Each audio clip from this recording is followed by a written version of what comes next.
Ethan Cole didn't knock. He never did. His father had once told him that knocking in your own house was a sign of weakness. Now, as he pushed open the heavy oak door to the Lake Oswego estate, he didn't expect anyone to answer anyway. It was a cold Tuesday afternoon, earlier than he was supposed to arrive. He had told the house manager he'd come tomorrow. But a meeting in Seattle was cancelled, and curiosity, or maybe guilt, drove him south. It had been over 3 weeks since his last visit. The house smelled of pine polish and old books. Nothing had changed. The marble floors still gleamed. The silence was familiar. But something in the air felt strained. Ethan dropped his coat on the hallway bench and headed straight upstairs to the master suite. His father's suite. He expected to find the old man asleep or in his chair by the window.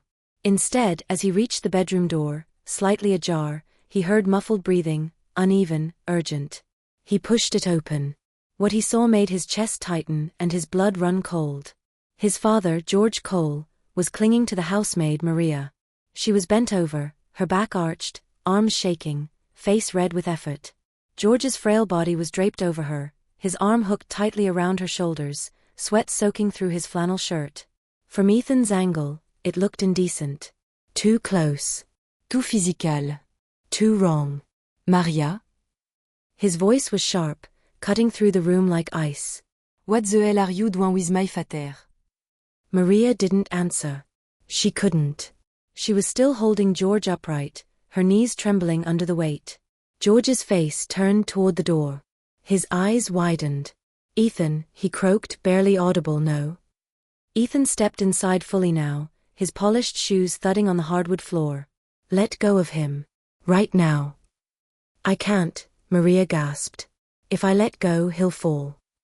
Ethan's fists clenched. Then why is he out of the chair in the first place? Who told you to lift him like that? George coughed, trying to speak. I asked her. She has no medical training, Ethan snapped. You could have broken something. You're not even supposed to stand without a therapist. Maria's arms trembled. I was following the physical therapy guide. The therapist cancelled again this week. Mr. Cole wanted to try standing. You just thought you'd do it yourself? Ethan's voice rose. On whose authority? George flinched. Maria's face contorted, not with guilt, but with something else, pain, frustration, something unspoken. I didn't want him to fall, she whispered. I promised him. Promised. Ethan barquait d'habiterlogue. You think promises keep people safe? George suddenly groaned, and his knees gave out. Wait. Maria cried. She braced herself, lowering him gently, inch by inch, toward the wheelchair that stood behind them. Her face twisted with effort, her back straining. Ethan reached forward, hesitating only a second before taking his father's other arm and helping guide him down. Finally, George settled into the chair, wheezing. Sweat trickled down his temple, but his eyes were clear now, angry. Don't look at her like that, George said, his voice firmer than it had been all day. She was helping me. Ethan stood, breathing hard. Helping? That's not what it looked like. Then maybe you should have waited 5 more seconds before judging. Maria stepped back, wiping her forehead. Her apron was soaked. Her breathing came in short bursts. She shouldn't be lifting you, Ethan muttered. It's dangerous, for both of you. Maria pointed to the nightstand. A printed sheet lay there, laminated and highlighted. It's all written there. Transfer protocol. Count to 3. Pivot at 45 degrees. That's what I followed. I didn't do anything I wasn't supposed to. I did exactly what your father asked. Ethan picked up the paper, scanned it. The instructions were there, in bold black type. He turned toward his father. You asked her to do this? Georges Maid. I didn't want to wait for another cancelled appointment. I wanted to remember what it felt like to stand again, even just for a moment. Ethan exhaled, passing the room now. His suit jacket felt tight across his shoulders. He looked at Maria again. She stood with squared shoulders, despite the tremble in her hands. He saw it then, not scandal. Not carelessness. Just exhaustion. Dévotion. Maybe even defiance. You should have told me the therapy was being cancelled, he said quietly. I did, George replied. You didn't answer. Maria didn't speak. She only watched the two of them, her face unreadable. Ethan looked down at the instruction sheet again, then back at his father in the chair. He felt the smallest crack form in the wall he had built, between himself and this house, between him and the man who once seemed invincible. Still, his pride flared. She still shouldn't have done it. I asked her to, George repeated. And I agreed, Maria said, her voice firm despite the tears in her eyes. Because he didn't ask me to carry him. He asked me not to let him give up. Ethan turned away, suddenly unsure of himself. The room felt colder than it had a moment ago. Maria's final wording in the air. Not to let him give up. He didn't know what to say to that. He didn't even know what to feel. Maria Reyes had always known where she stood in the world. She was a housemaid. Hired help. An extra set of hands, meant to move quietly through other people's lives, cleaning up what they left behind. But not today. Today, she was the only thing keeping a 72-year-old man from collapsing onto the cold hardwood floor, and from losing the last ounce of dignity he had left. She stood against the bedroom wall now, arms limp at her sides, her spine throbbing from the effort it had taken to hold Mr. Cole upright. The silence in the room was suffocating. Ethan had his back to her, staring out the window, fingers twitching at his side. George Cole sat in his chair, chest rising and falling heavily. He coughed once, then looked at his son. She didn't have a choice, he said quietly. I told her I needed to try. Ethan didn't answer. Maria cleared her throat. The therapist was supposed to come Monday. He cancelled. Again. Ethan turned his head slightly. Why? Maria hesitated. The house manager said the insurance wouldn't cover more than one session a week. And that, hiring private care was too expensive. Too expensive, Ethan repeated, like the words tasted sour. He told you that? Yes, Maria said. He said I should follow the printed protocol instead. Ethan glanced at the paper still in his hand. Do you have any idea how dangerous that is? He said, finally facing her again. If he had fallen. But he didn't, she interrupted, voice firmer now. Because I didn't let him. Ethan's jaw tightened. Maria didn't stop. I know I'm not a therapist. I know it wasn't part of my job. But I wasn't going to stand there and let him fall just because it wasn't written in the contract. She stepped forward, slowly. Sometimes people just need someone to lean on. Even if that someone isn't trained or paid or authorized. Sometimes they just need to not be alone in the fight. George gave a weak chuckle. She sounds like your mother. That name, mother, hung in the air like dust in sunlight. Ethan flinched. He hadn't heard his father say her name in months. Maria's expression softened, but she didn't back down. He didn't ask me to fix him, she said. He asked me not to let him give up. That's all. Ethan looked at his father again. George's hands trembled slightly in his lap, but his eyes were steady. She didn't hesitate, George said. When my leg gave out, she caught me. She didn't panic. She didn't run. Maria took a breath. Her voice was quieter now. I've seen people fall before. I know what it looks like when no one catches you. I won't let that happen if I can help it. Ethan studied her. She looked tired. Not just physically, but in that deeper way, like someone who had been carrying too much for too long. Her hair was pulled back tightly, but strands had fallen loose. Her apron clung to her with sweat.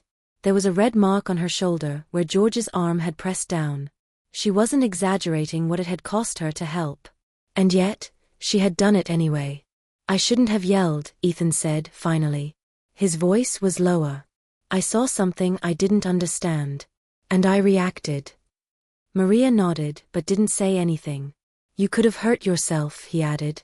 I know, she said. But I wasn't going to let him hit the floor. George let out a slow breath.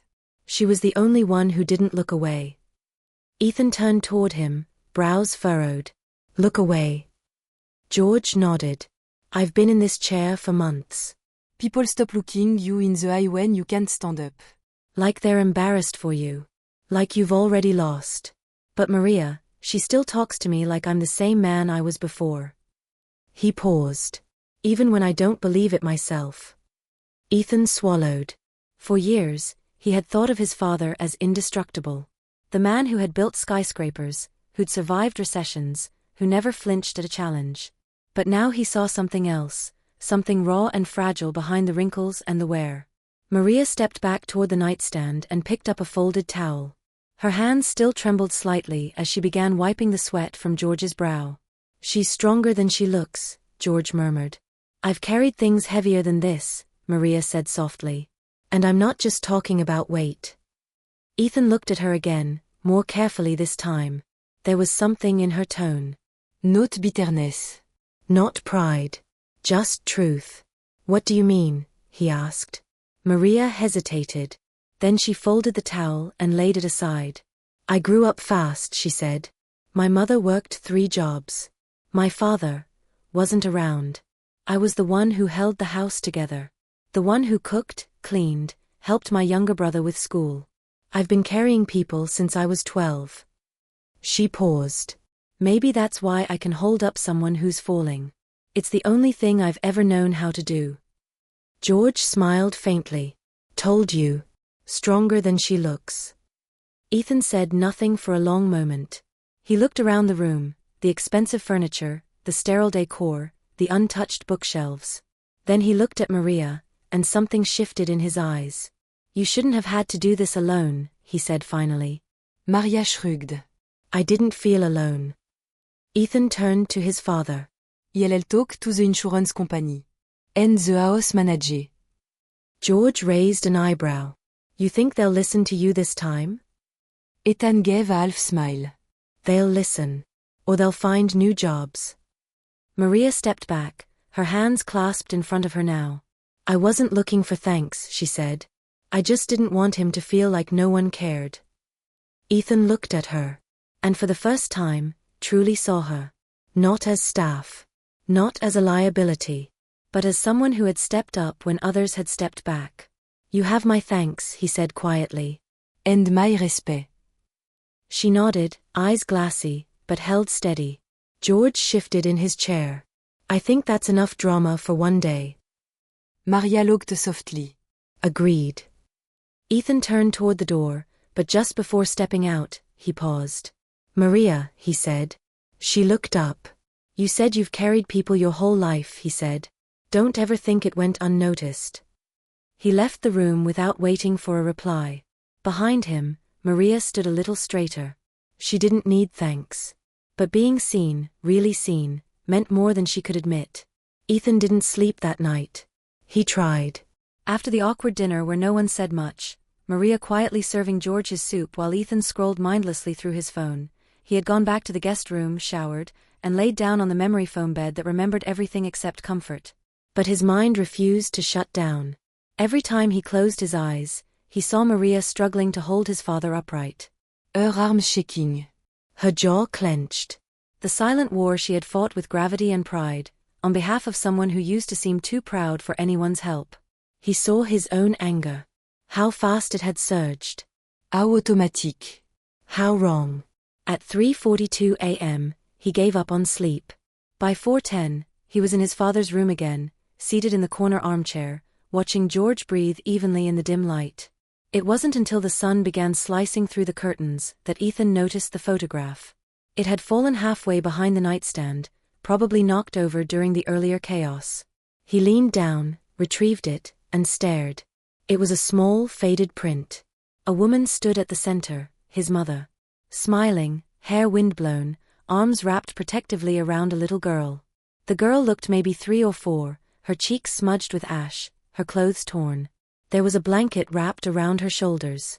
Ethan's stomach dropped. He hadn't seen this photo before. He didn't even know it existed. He turned it over. On the back, in neat cursive, were the words. September 6, 2000. After the fire. She was safe. That was the year his mother died.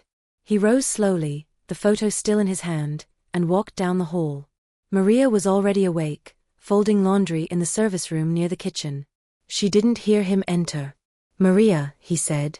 She turned quickly, startled, a pillowcase still in her hands. Yes, Monsieur Cole. He held up the photo. Her face changed instantly. The color drained. The fabric slipped from her fingers. "Where did you find that?" she asked. "In my father's room," Ethan said. Under the nightstand. Maria stepped forward slowly, as if approaching a ghost. "I haven't seen that photo in 20 years. You're the girl," Ethan said. In her arms. Maria nodded once. Her eyes were glassy now. "She saved me," she whispered. "And my mother." Ethan stared at her. "I didn't know." "No one talks about it," she said. "Not here. Not in this house." "What happened?" Maria hesitated. Then she motioned to the nearby bench. They both sat. "There was a fire in our apartment complex," she began. Back in East Portland. "We lived on the 3rd floor. My mom worked night shifts. That night, she came home early, thank God.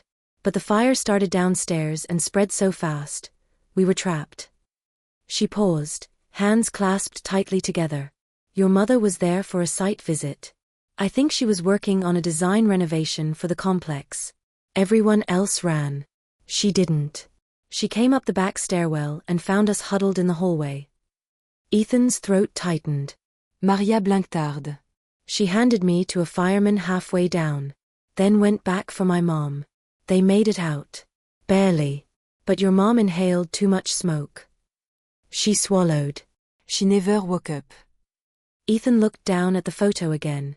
"I never knew the details," he said quietly. "They just told me she collapsed during a site accident." He was 13. "I was 3, Maria said. But I remember her face. He remembered her arms. She held me like I mattered." There was silence between them. A silence not born of awkwardness, but weight. Memory. Révérence. "My mom never recovered," Maria continued. "Not really. She blamed herself. She said someone gave their life so we could live, and that we had to make it mean something." Ethan leaned back slightly. "And so you came here," he said. "To this house. To repay a debt." Maria shook her head. "Not at first. Life got in the way. I worked, went to school, tried to help my brother stay out of trouble. But when I saw the job posting last year, housekeeper needed, Cole family estate, I knew I had to try." Ethan stared at her. You could have told us. "It's not something you say during an interview," she said, with a faint smile. "Besides, I didn't want sympathy. I just wanted to give back, to the family that gave me a second chance." He let out a slow breath. "All this time, we thought you were just the help." She turned her head, then looked back at him. "I never minded being seen that way," she said. "But yesterday when you thought something improper had happened, I realized how invisible people like me still are. How fast we're judged. How quickly we're dismissed." Ethan felt the words hit deeper than he wanted to admit. "I'm sorry," he said. Maria looked at him. "I know." They sat in silence again. Then Ethan spoke. "Do you think she knew?" he asked. "My mom. That you'd come back someday?" Maria smiled softly. "I don't think she cared about that. I think she did what she believed was right, and left the rest to the world." Ethan nodded. "That sounds like her." They both rose. Ethan handed her the photo. "You should keep it," he said. Maria held it gently, like something sacred. "Thank you." As she turned to go, Ethan called out, Maria. She stopped. Don't ever think you're just anything. She didn't respond. But he saw her shoulders lift slightly as she walked away. She wasn't crying. But he was sure her heart was. And his own, slowly finally, was starting to wake up. The house was still again, the kind of stillness that made time stretch and memory echo louder than sound. Ethan stood at the window of his father's study, the same room where George Cole had once drawn blueprints that touched city skylines. Now the desk was mostly dust and unopened mail, the shelves lined with awards that had long stopped meaning anything. Behind him, his father sat in the wheelchair, watching Ethan with a mixture of curiosity and caution. "You haven't said much since yesterday," George finally said. Ethan turned, slowly. "I've been thinking." "That's dangerous," George joked, a weak smile tugging at the corner of his mouth. Ethan didn't smile back. He walked over, dragging the old leather chair across the rug and sitting down opposite his father. I found a photo, he said. George nodded. You know the one. Why didn't you tell me she died saving someone? Ethan asked. George took a long breath before answering. Because that's not how your mother wanted to be remembered. She didn't want to be a tragedy. She wanted to be a foundation. Ethan stared at the rug, then back at his father. She was a hero. George nodded slowly. Yes. But heroes die, Ethan. And the living have to find a way to keep going. You were 13. You needed structure, not stories. Ethan leaned forward, elbows on his knees. Maria remembers her. Clearly. She talks about her like she still sees her every day. She does, George said. In mirror. In choices. In every time she lifts someone else up. Ethan swallowed hard. I judged her, he admitted. Without asking. Without thinking. I saw something that didn't make sense, and I went straight to the worst possible explanation. George didn't speak for a while. Finally he said, most people do. Especially people who spend too much time alone. Ethan looked at him sharply. You think I'm alone. George gave a half shrug. I think success can be a very lonely room. Ethan didn't argue. Instead, he stood. I have calls to make. The house manager. The insurance rep. They're going to answer for what they've neglected. George raised an eyebrow. You're angry. I'm responsible, Ethan corrected. I left you in their hands because it was easier than being here. Easier than watching you become someone I didn't recognize. George's voice was softer now. I didn't recognize myself either. Ethan nodded, the words sitting heavy between them. I let pride get in the way, he continued. I thought if I ignored it, you'd somehow bounce back, like always. But you didn't. And I wasn't here. George looked away. I didn't want you to see me like this. And I didn't want to see you like this, Ethan admitted. Which makes us both cowards. There was silence again, but it felt different now. Not avoidance, acknowledgement. Ethan turned toward the door. I'll talk to Maria, he said. I owe her more than an apology. You do, George agreed. But don't expect her to make it easy. I wouldn't respect her if she did. Later that afternoon, Ethan found Maria in the garden, trimming back the dying summer roses. She wore gardening gloves 2 sizes too big and a flannel shirt over her uniform. The October breeze tugged gently at the hem of her sleeves. He watched her work for a moment before speaking. They won't bloom again until spring. Maria didn't look up. Then I'll have time to prepare the soil. Ethan stepped closer. You knew this house long before you walked into it. Now she looked at him, her eyes steady. I knew of the people in it. And you still came.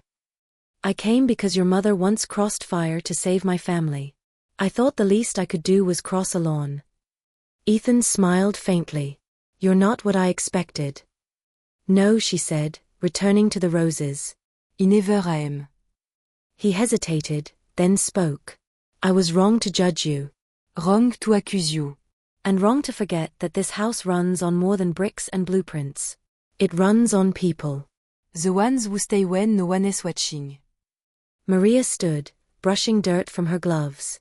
I wasn't looking for thanks. I know, Ethan said. But you deserve them anyway. She studied him for a moment. What changed? I remembered who my mother was, he said. And I realized I've spent most of my life building things she would never have cared about. Maria didn't soften. Not yet. But her shoulders relaxed. She would have cared about this, she said. 10 moments. 10 conversations. Ethan nodded. I've reinstated the therapy sessions, he said. Twice a week, starting Monday. The manager is gone. I'm taking over full responsibility for Dad's care. Maria nodded. That's good. I'd like you to stay, Ethan added. Not just as staff. As part of the family support team. With better pay. Full benefits. Maria looked at him. I didn't carry him because of a paycheck. I know, he said. But you shouldn't have to carry everything alone anymore. She didn't answer immediately. Finally, she said, I'll stay. For now. For him. Ethan accepted that. They walked back toward the house in silence. As they reached the back door, George was waiting inside, his chair angled toward the window. You two look like you just made peace or started a war, he said with a grin. Both, Ethan replied. Maria went inside first. Ethan Linger. His father looked at him. You're changing, George said. Ethan nodded. About time. George's eyes softened. She would have been proud of you. Ethan felt his throat tighten. I hope so. That night, after George had gone to bed, Ethan found himself alone in the study again. He stared at the photo of his mother, now returned to its place on the desk. This time, he didn't feel like a stranger in the house. This time, he felt something else. The beginning of belonging. Not to the legacy he had inherited, but to the people who had carried it when he couldn't. The morning came with light rain tapping gently against the windows.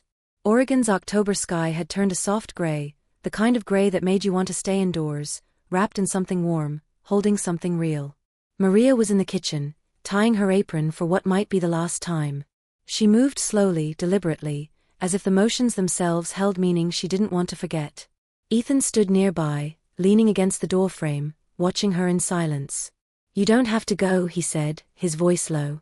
I know, she replied without turning around. But you're going anyway. Maria turned to face him. I came here to repay a debt. That debt is paid. Ethan shook his head. You gave us more than we ever gave you. That's not true, she said. Your mother gave me life. Your father gave me trust. And you gave me the chance to stand up for something again. I've carried a lot in my life, Mr. Cole, but not all of it was weight. Some of it was worth carrying. He stepped forward. Then let me make this worth staying for. I'm not leaving because I'm angry, Maria said.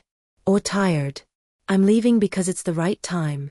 Because this house finally feels steady again. Because he's standing, inside, if not yet on his feet. Ethan looked down. Will you at least think about coming back? In any role you want.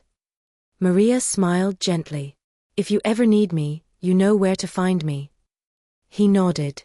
She picked up her small suitcase, a worn leather bag with a stitched handle, and walked through the hallway she had walked 100 times before. But this time felt different. When she reached the front door, George was already there, waiting in his chair. Going somewhere? He asked. She knelt beside him. Only far enough so you can start walking on your own. George reached into his pocket and pulled out a folded envelope. I've written something. You don't have to read it now. Maria took the envelope, her fingers brushing his. I will, she promised. I don't say thank you easily, George said. But I need you to know, you saved more than my spine. You saved my sense of self. Maria's throat tightened. I just stood when you needed someone to stand with you. That's what heroes do, George replied. Maria leaned forward and hugged him, not too long, not too tight. Just enough. Then she stood and opened the door. The wind greeted her like an old friend. Ethan walked her to the porch. She turned one last time. You're going to be fine, she said. I wasn't, he replied, until you showed up. She smiled and walked down the steps, her figure slowly disappearing into the mist. Back inside, Ethan stood beside his father's chair, both men silent for a moment. She'll be missed, George said. Ethan nodded. She changed everything. George looked at his son. You know, your mother used to say that sometimes the strongest bridges are the ones built silently, one brick at a time, by hands no one sees. I think we've just seen them, Ethan said. George wheeled himself toward the study. Ethan followed. On the desk, beside the photograph of Ethan's mother, Maria had left something. A note, handwritten in clean cursive. I didn't stay for money. I stayed for dignity. Your, mine, and their. When the weight of someone else's pride becomes too heavy for them to carry, the least we can do is hold it steady for a while, until they remember how. Ethan read it twice. Then again. It was not a farewell. It was a reminder. He looked out the window, at the trees swaying in the wind, and he thought about the people who held up the world without ever asking to be noticed. He thought about the woman who had died saving strangers, the man who had forgotten how to stand, and the girl who had returned to carry what neither of them could. Later that week, Ethan called the therapy center and upgraded his father's program. He hired a new home manager, someone Maria had recommended. He kept her room exactly as it was. Not in case she came back, but because some spaces are meant to be preserved, not erased. George recovered slowly, but more steadily. By Thanksgiving, he was walking 10 steps with assistance. By Christmas, 20. Ethan came home more often. They argued less, spoke more. And sometimes when the light hit the photograph on the desk just right, Ethan swore he could see all three of them, his mother Maria and George, connected by something deeper than time. One evening, Ethan opened the letter his father had written to Maria. He hadn't read it before. Now, he unfolded it carefully. Maria, you reminded me who you said to be. And who I still want to be. You gave my son a reason to look again, to see what he had overlooked for years. And you did it not with force, but with presence. With care. With silence when it was needed, and fire when it was not. You carried my weight. And you carried it well. Thank you for standing when I couldn't. George Cole. Ethan folded the letter back and placed it in the drawer beside the photograph. He sat for a long time, watching the rain return to the window panes. And in that quiet, he understood something his mother might have said if she were still alive. That the most important things in life are rarely loud. They are quiet acts of courage. Small decisions made without witnesses. Kindnesses offered without expecting anything in return. Like holding up a man who forgot how to stand. Like leaving before anyone asked you to. Like carrying someone else's dignity until they could carry it themselves.